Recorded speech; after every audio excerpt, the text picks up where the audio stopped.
There's two types of people in the property world. Number one is those that are inundated with deals and the others that don't have a pot to piss in. Which side do you want to be on? I know what one I do. What divides the two parties is the offer first mentality, and that's exactly what I'm going to be going through in today's video.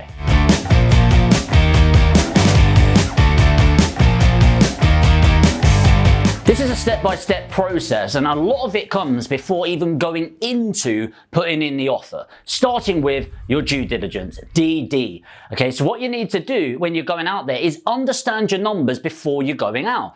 Especially with estate agents, you need to bear in mind this isn't some vendor that doesn't know anything about property. These agents are dealing with people all the way around, and what people love is speed and credibility, and one of the ways you can offer this is with the correct DD in advance. Next is coming back to that credibility, and this is all around when you're submitting in the offer, what power do you have that's going to differentiate you from the other person? This is known as a USP, a unique selling point.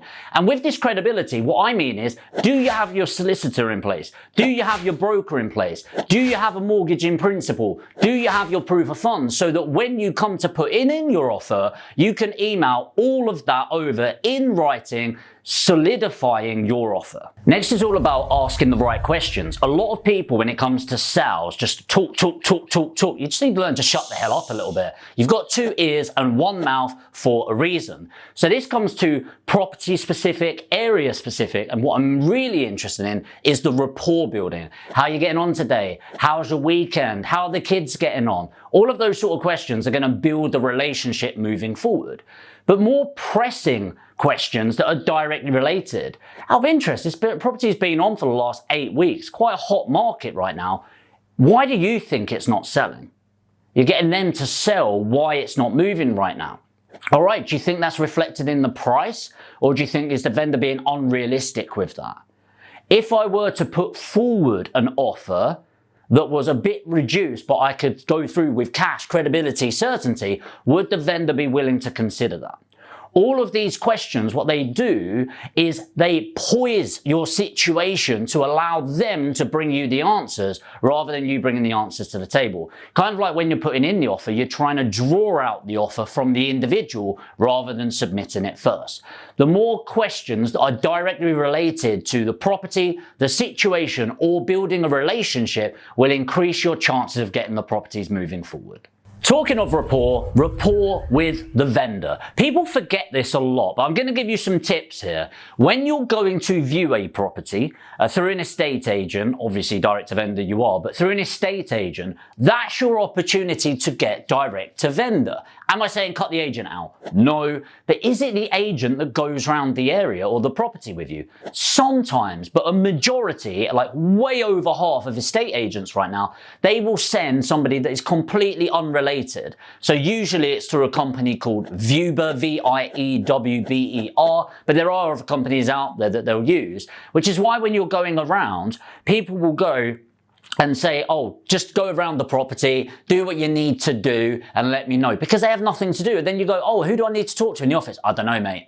Because they literally don't know, they're nothing to do with the company or the estate agency.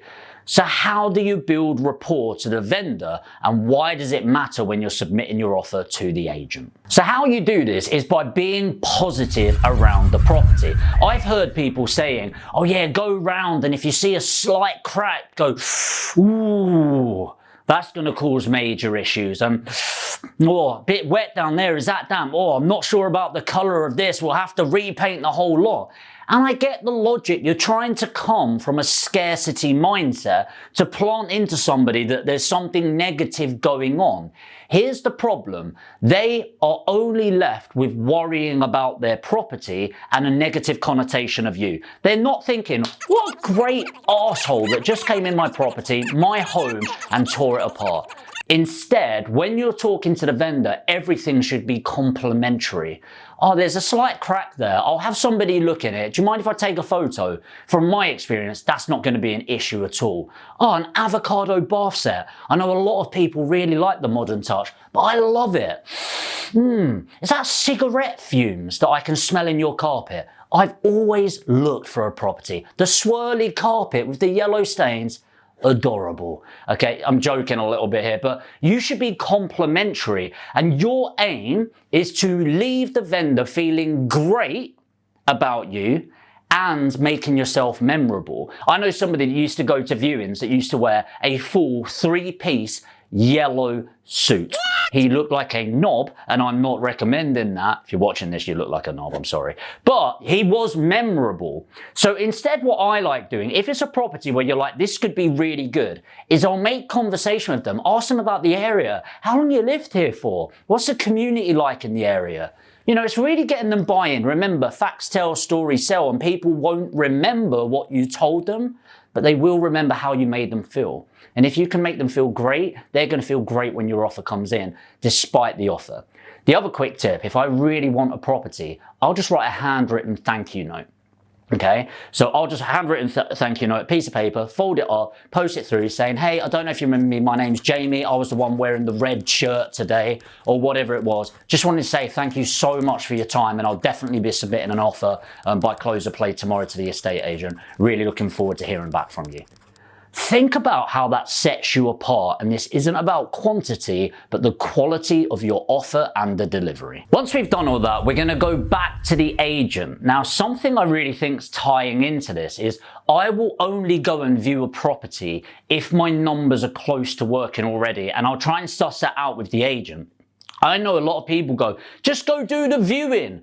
Terrible advice. Don't do that. As I said, it's not the agent going in most situations. And number two, you're just going to piss people off. You're wasting your time, you're wasting the vendor's time, and you're wasting the agent's time. Have some bloody respect for people. Time is valuable. So only go and view it if that is the case. At this point, you're going to redo your numbers, you're going to be confident, and before you even call the agent, you're going to put forward a letter of intent. Now, this doesn't need to be a physical letter, but it does need to be typed up on the email. And you're going to call the agent and say, hey, who is it that's negotiating on this property? Oh, it's Sarah. Hi, Sarah, it's Jamie. I don't know if you remember me, but I viewed yesterday. If you want to remind the vendor, I was the one in the red shirt. I left a little note just saying thanks for your time. What a lovely lady. Anyway, I just wanted to submit an offer on this property. And I'll go through that in a second. But what I'll say is, oh, by the way, Sarah, what's your email? Whilst I'm on the phone, I'll type in her email and just say, just so you know, I'm putting this offer in writing with proof of funds with my solicitors right now, just so you've got it to move forward with the vendor. It gives that confidence, certainty, and trust in your offer, knowing that you don't represent the average person out there. So some quick fire tips on putting in the offer. First of all, don't take the piss. And a lot of people go out there and go, round offer, random number. That works with a direct to vendor lead. In case you don't know, let's say you can pay 110,000. People go, I'll give you 100. No, I'll give you 105. No, I'll give you 109,747 pound 56 and a Kit Kat. Yes, and as if that's going to magically do it, right? I get it, but actually you're taking the piss out of people, insulting their intelligence, which is fine sometimes in business, but not in this case. And you're teaching them what you do. Okay, bear in mind, this isn't a one-off transaction. With an estate agent, you're building a relationship and you're training the negotiator that your first offer, you're probably going to go a good 5-10 grand above. So instead, what I do is I will work out what number I need to make it work with my criteria, and then I will go in with a very specific number. So I will go, yeah, the offer, I've looked at it, gone back and forth, I can put forward £109,750. That is my absolute limit. Will that work for the vendor? Now, the reason why you put that slightly random number, I'm not talking £47.57 or anything like that, 750, is it shows, even on a subconscious level, it's not just a random number. You have thought about this. And my recommendation is if they say no, I will immediately say, no worries, I'm going to put the letter of intent in. It's valid for 48 hours. Otherwise, I'll revisit this in a few months if it's still not sold.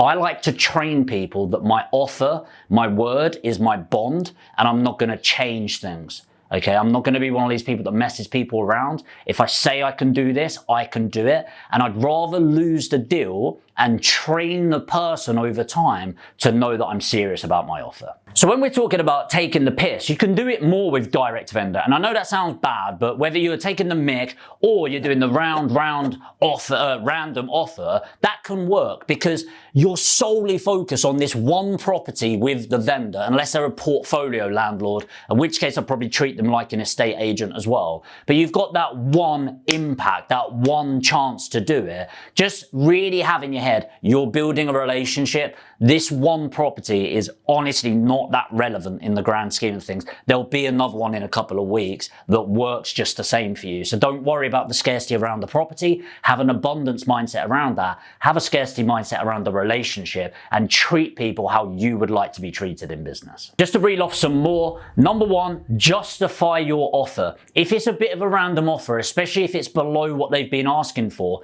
run them through the numbers. I always think this is a good opportunity to make it objective. It won't change whether they'd accept it or not, but at least they know you're not randomly being cheeky and there is logic in your offer that you're putting forward. Number two, very, very, very poor negotiation technique. Never meet halfway. If somebody says, I'll offer you 100,000 and yet the vendor came back and said, we'll take 110, don't go to 105. It's such poor negotiation and so many people do it. All you're doing, remember, every offer you put forward is the absolute minimum you're going to pay. Get your head around this. The number that the vendor puts forward is the absolute maximum you will pay. So you are playing a floor and ceiling game. As soon as you put an offer in, you've put the new floor in. When they put an offer in, they put the new ceiling. And the only numbers that are going to work are the numbers between that. So I put in 100, they come back at 110. I'm immediately going to say, look, I've really looked at my numbers. I can do 101, 350. So it's really making them move 2 for every 1 that you're doing. That's how you should be negotiating a property. I also like putting forward an alternative close. So alternate closing techniques are my time, your money, my terms, your terms. With an estate agent, what I like doing is saying, look, I can put in a cash offer where I'm going to be able to move forward at this price and I can complete usually within 2 to 3 weeks. Alternatively, what I can do is I can offer £4,000 more, but it is going to be on a mortgage and it's going to take 6 to 8 weeks. Now, what you're actually aiming for is the mortgage offer in a majority of situations because fast to an investor isn't the same as an open market. 6 to 8 weeks is fast for an open market vendor. What it's really doing is creating a contrast frame. So let's say they want around that 110 and I really want it at 102. Whether I'm cash or mortgage doesn't actually make a difference because if I can buy it cash, I'm going to refinance anyway, so it's irrelevant in the grand scheme of things. But I want to get it at 102. I'll say, listen, I can pay cash, but that's going to be putting more capital at risk. It's going to involve a lack of surveys, a lack of checks by the mortgage company, and you're going to want me to operate at speed, which I can deliver upon, but I'm going to need that at about 86, possibly 87,000. Shock, right? Alternatively, what I'm able to do is put forward a mortgage offer. It's going to be a bit slower, 6 to 8 weeks, just to check in. Is that a sort of timescale that you guys can work to? Yeah, obviously. Great, okay, but because I'm not needing to put in as much because I'm going to get the mortgage and the fact the mortgage company is going to do their checks, it just de-risks me. So my other offer as a mortgage is going to be 102,350. Out of interest, which one of those do you think is going to work better for the vendor right now? The mortgage offer. Amazing. Well, listen, I'm sending an email to you now, Sarah, with both of these offers in. Can you let me know which one they're looking to accept right now? And let me know in the next day or 2 if that's okay? Amazing. See how the decision-making process is Jamie offer number 1, Jamie offer number 2, not yes or no. Of course, they still got the right to come back and negotiate, but it makes it more likely that they're going to go down the route. And the psychological decision-making process is, which speed is more important? Or what's more important? More money, offer number B, or speed, offer number what? A, B, 1, 2, whatever. And those offers can be balanced up and that's what they're considering. The final tip within this is reinforcing your position. Remember, cash buyers, yes, that sounds really cool, but honestly, your cash purchase is going to take as long as your mortgage purchase because of these solicitors. And they're going to be using, more than likely, the estate agent advised solicitors, which are sausage factory conveyancers. No offense if you're one of these, but it's more about how many cases, they're not particularly well paid, and so they're not going to be the fastest. So whether you buy cash or mortgage, it's going to take 8 weeks, is in the grand scheme of things. But reinforcing your position as an investor and saying, I'm not relying on a sale. I am not going to be in the chain on this. I will be the end of your chain. That is so important for a vendor, and it's so important for the estate agent because they know an increased likeliness of it going through, and for the estate agent, an increased likeliness of actually getting paid. So I'm interested in something unique here. For those that have been watching and in property for a while, what is your craziest story that you've either had yourself or heard from somebody about an offer that's been submitted? Let me know in the comments and I'll reply with mine. And if you got value from this video, it always helps just to lightly tap the like button, and it really does help with the YouTube algorithm. And if you're new to the channel and you want to learn more about property investment and scaling your property business, make sure to hit the subscribe button and the notification bell, and I'll see you in the next video.